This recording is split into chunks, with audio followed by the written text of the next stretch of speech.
Good afternoon to the Rev and Tax Committee. We're going to start as a subcommittee because we're still waiting for some folks to get here. I do want to announce that Item 6, AB 814. that item 6, AB 814 by Mr. Daly has been pulled by the author. And so we're going to wait for a quorum, and we're going to and we're starting as a subcommittee. And we'd like to ask Madam Speaker to please come up and present her bills. Item number 2, Do you have a preference on which bills go first? Start with 437. Sure, absolutely.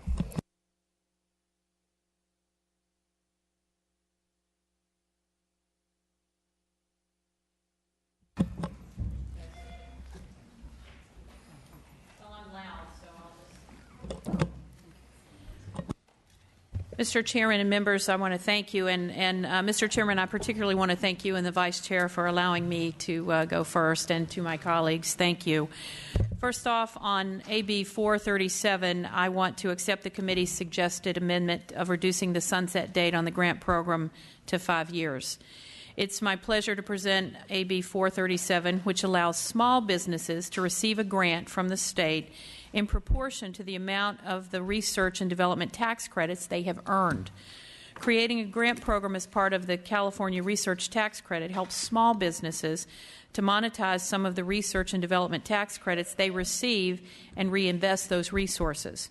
Research and development tax credits, or R&D credits, were created in California back in 1987 to put more dollars in the wallets of innovative businesses, money businesses use to create new jobs and expand product lines.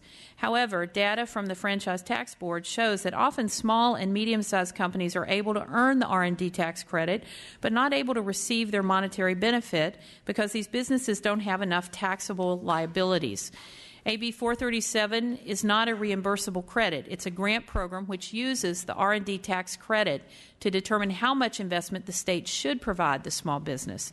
Specifically, the bill authorizes eligible businesses to receive a grant of 15% of the credits generated starting in 2016. The bill also allows a 2-year look-back period for which small businesses can receive a grant for 10% of all tax credits received in 2014 and 2015. Additionally, AB 437 has various accountability reporting measures, including requiring the Governor's Office of Business and Economic Development to certify that the taxpayer meets the small business qualifications established under AB 437 and prohibiting small businesses that are owned by a larger company from eligibility. AB 437 requires the Comptroller's Office to report on program activities, caps the program at $50 million annually, and sunsets it after 8 years. Here to testify in support of AB 437 are Jimmy Jackson from Biocom, which is located in my district, John Kabatek from the National Federation of Independent Businesses, and Mike Carpenter representing the Healthcare Institute, and a number of other individuals are going to weigh in, hopefully in support. Great, thank you. In support. Good afternoon. My name is Jimmy Jackson. I'm the Senior Vice President of Public Policy for Biocom. Biocom leads the advocacy efforts of the Southern California life sciences community with approximately 660 members across the medical device, diagnostics, biotechnology, and biofuels arenas, as well as basic research institutions and service providers. The majority of Biocom's membership is small businesses, and those businesses mostly have not yet received FDA approval to market a product and are relying on money put into the companies by investors, government grants, philanthropic grants, or a combination of all of those. In allowing these small businesses to accrue or to use their accrued research and development tax credits to I'm sorry, I'm really trying not to cough.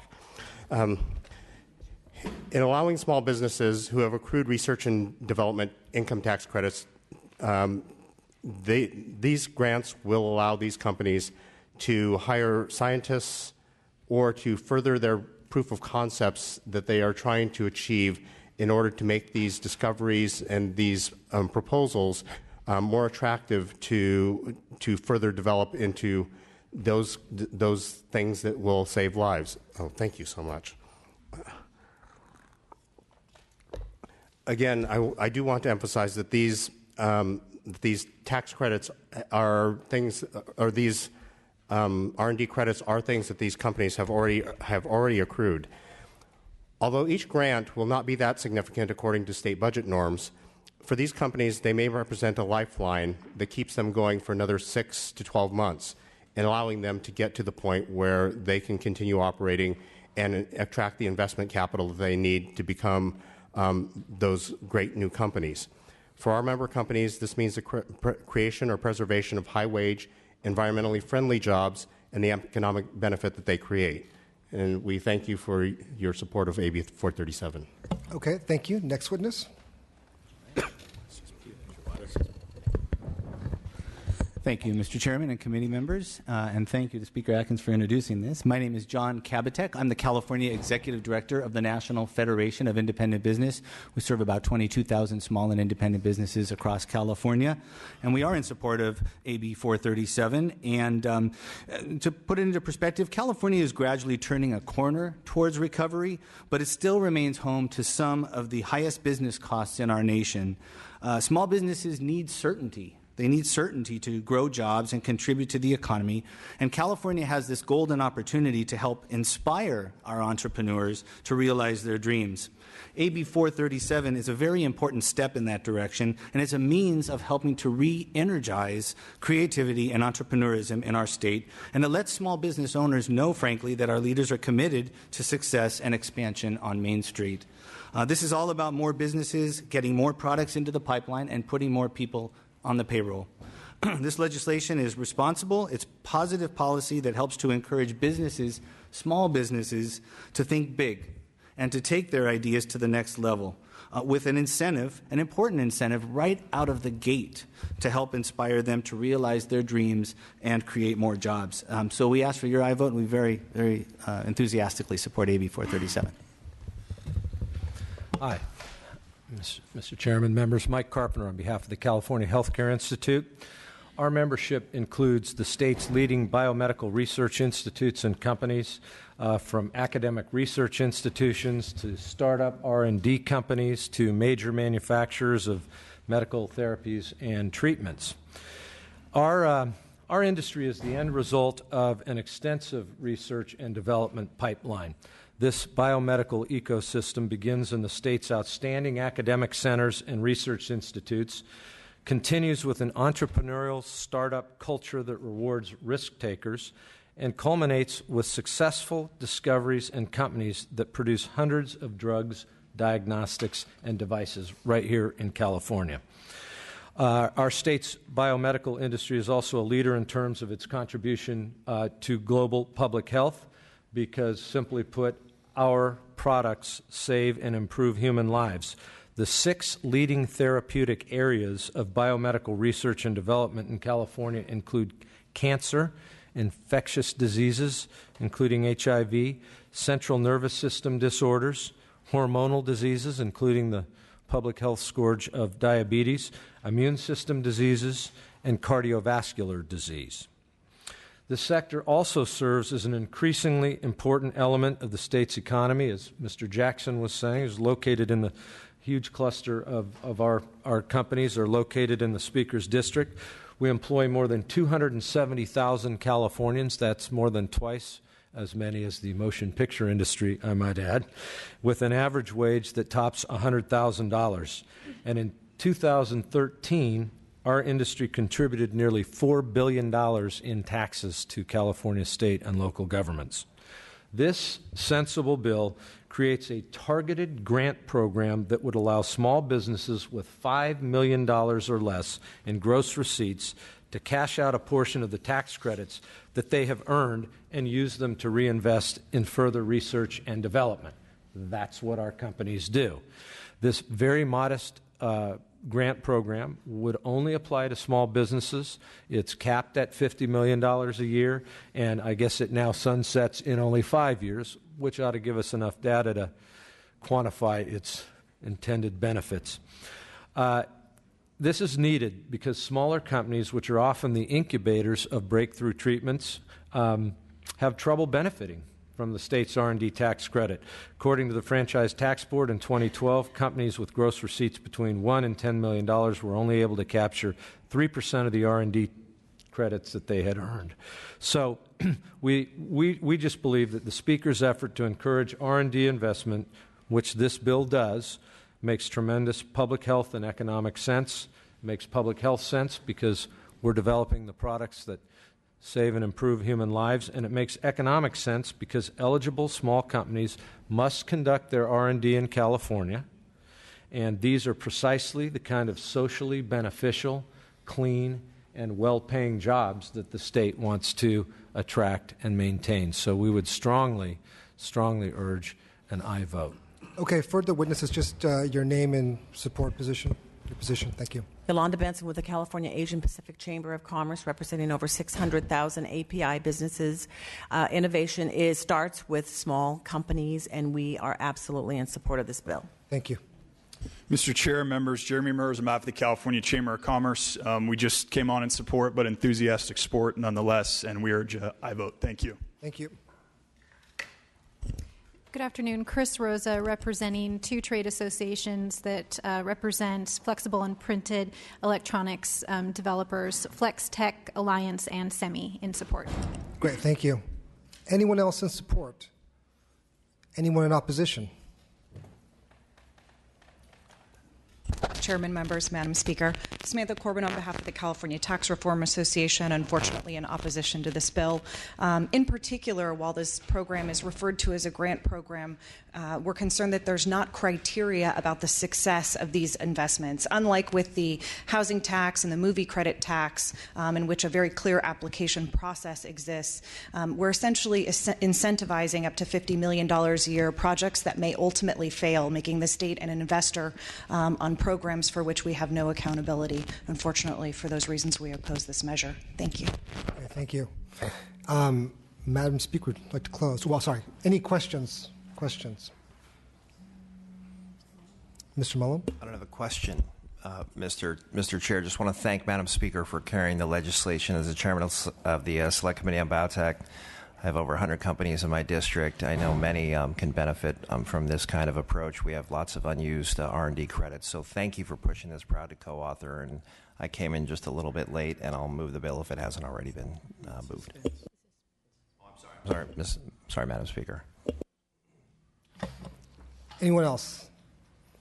Madam Speaker, would you like to close? Thank you, Mr. Chairman and members. And I would say, as someone who has seen the successful retooling of the Enterprise Zone program, who has supported California Competes and other tax credits throughout the state that actually create jobs and help the California economy, as I've traveled up and down the state and talked to people, one of the biggest complaints I've heard has been around the ability for small companies, sometimes startup companies that are not so old, but new companies, and their ability to try to deal with innovation. And California is the state of innovation. And I couldn't agree more with the tax reform who spoke in opposition about why we need to make sure there are criteria and metrics. We want success. We want to reach in and help those companies to grow and to create good jobs, and also continue to spur innovation, economic development, and jobs. I thought the staff did a particularly good analysis, and I want to thank them for the report, highlighting issues like supply curves, marginal cost benefits. I learned something through the analysis of the staff, and I want to thank you for that, because I think sometimes we don't always, as Mr. Carpenter pointed out, talk about the benefits. We want benefits on multiple layers: economic, innovation, to support small businesses and jobs, but also to encourage those companies to really try to create things that we need that are on the cutting edge that they might not otherwise do were it not for some assistance. And so I appreciate the time, and I hope that we will see this continue to help business in California. We are the 7th largest economy in the world. Amen for number 6. Thank you. And before we do any action, I'd like to establish a quorum. So, Madam Secretary, please call the roll. King. Present. Rowe. Here. Dabene. Gibson. Here. Hernandez. Mullen. Patterson. Quirk, Here. Wagner. Here. We have a quorum. Great, thank you. Then without objection, AB 437 will be going on the suspense file. Thank you, Mr. Thank you. Chairman. Yes, please proceed with file item 5, AB 771. Mr. Chairman, thank you. It's also my pleasure to present AB 771, which seeks to create an incentive for economic development through the establishment of a tax credit for the preservation and rehabilitation of historic buildings in California. I also want to say we're happy to work with the Franchise Tax Board and the committee on the amendments to address the technical clarifications that have been raised in staff's analysis. And again, I appreciate the work staff has done on this. All of us in the legislature know too well the challenges our local governments are facing in the post-redevelopment world. And like all of you, I've been trying to identify tools and solutions to help our communities adjust and adapt in this new world. One thing is certain, we have fewer tools to use than we used to, and we all know the proven tools are still needed to incent economic development and revitalize economically depressed areas. And while AB 771 will not solve all that is needed, I know that, I do believe it brings forth a proven resource that a vast majority of other states use. 35 other states. California is one of the few states that doesn't provide an incentive for the preservation of our historic buildings. A tax credit, a state tax credit for this purpose, has numerous benefits. It would help to stimulate local economies, help to revitalize downtown areas and communities, promote and increase the supply of affordable housing, support smart growth through infill development, encourage property maintenance and rehabilitation, and it will leverage the use of the federal rehabilitation tax credit.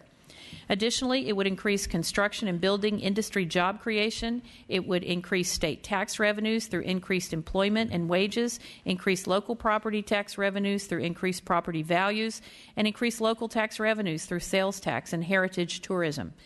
Providing an incentive like I am proposing in AB 771 would provide the tipping point we need to have rehabilitation in our historic buildings take place.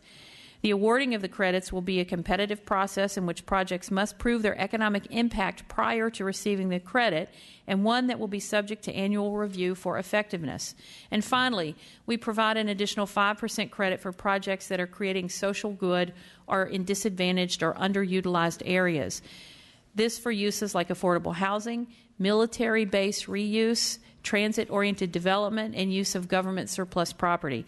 AB 771, again, won't solve all of our problems, but it will help communities adjust to the phase-out of redevelopment dollars and stimulate public and private investment, all while building civic pride as we celebrate our heritage and preserve California's past.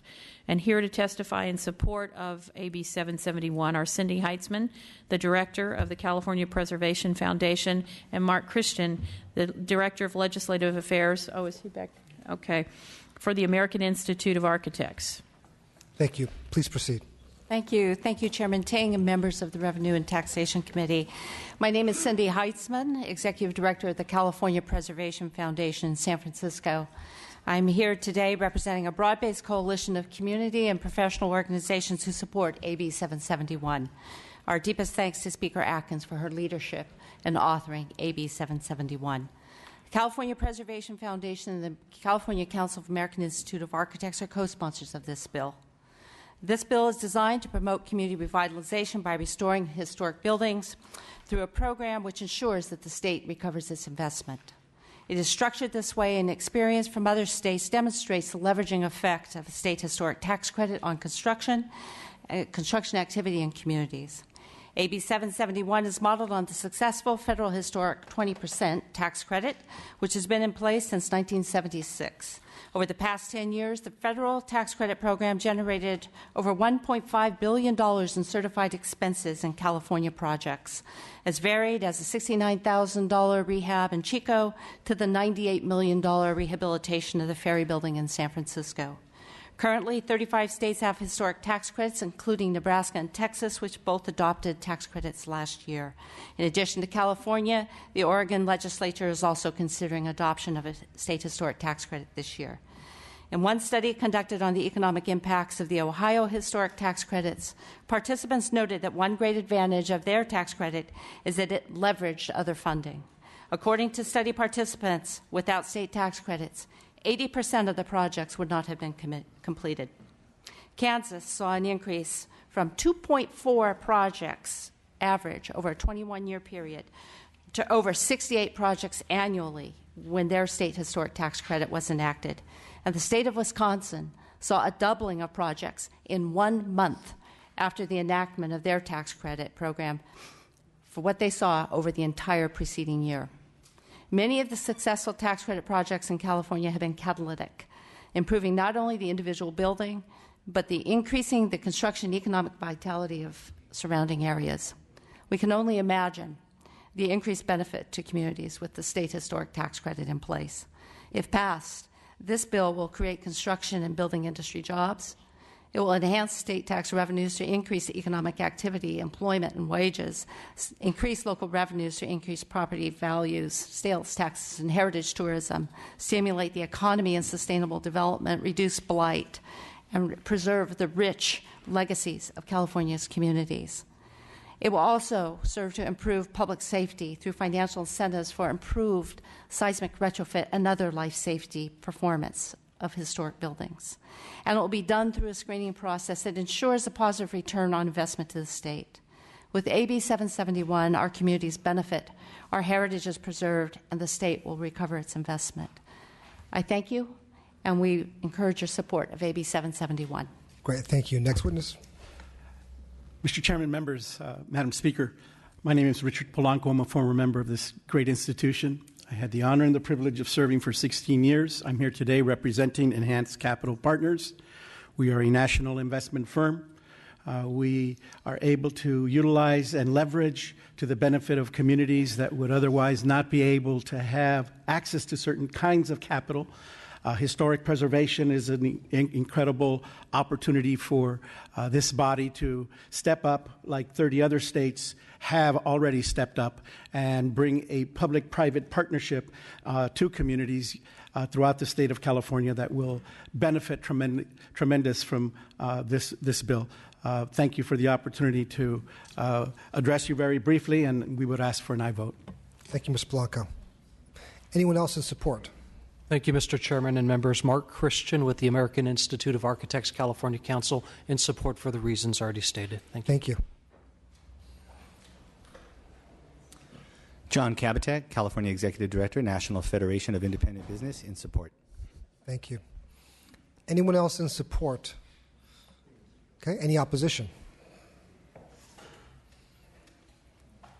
Mr. Chair, members, Madam Speaker, Samantha Corbin on behalf of the California Tax Reform Association, also regrettably in opposition to this bill. We agree with the governor's veto message on previous versions of this bill that while this is a worthy cause, it should be weighed against other budgetary concerns through a direct appropriation rather than a tax credit. Thank you. Thank you. Anyone else in opposition? Okay, coming back to the committee. Any comments or questions to the committee?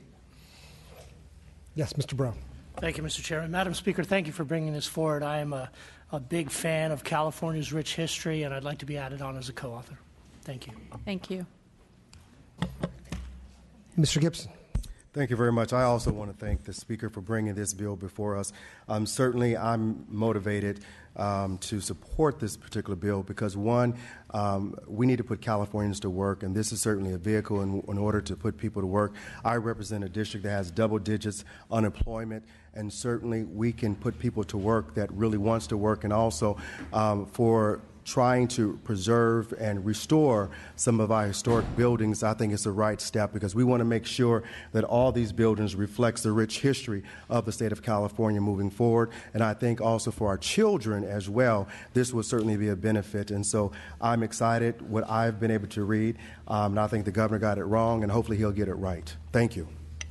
Thank you, Mr. Gibson. Anybody else? Comments? Madam Speaker, would you like to close? Thank you, Mr. Chairman and members, and Mr. Breaux will certainly add you. Thank you for that. I would just say I have had conversations with the governor. I have read the veto message, and he is more than willing to have a discussion, and I think we do have to have the discussion in the context of what we do with subsidies and tax credits and ways that we hope to incentivize lots of things. I had the opportunity, as this bill was moving forward last year, to visit an incredible development right on the waterfront in San Francisco. Just happens That's the project I got to visit. And that project it was a warehouse.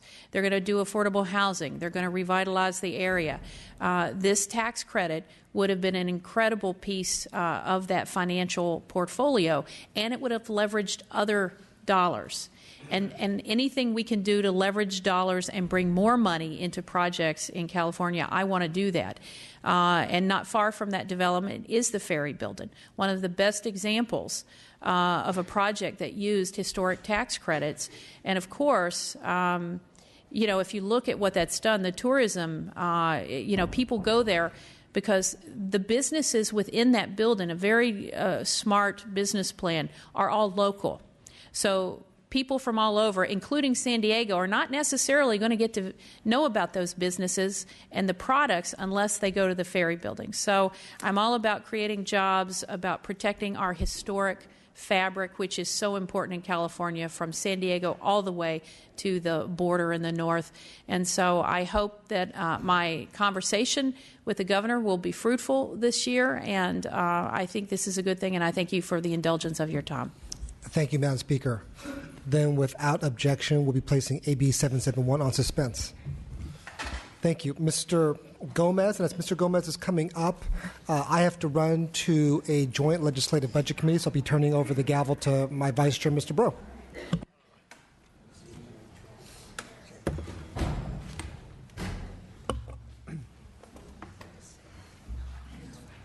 Mr. Gomez, you may present.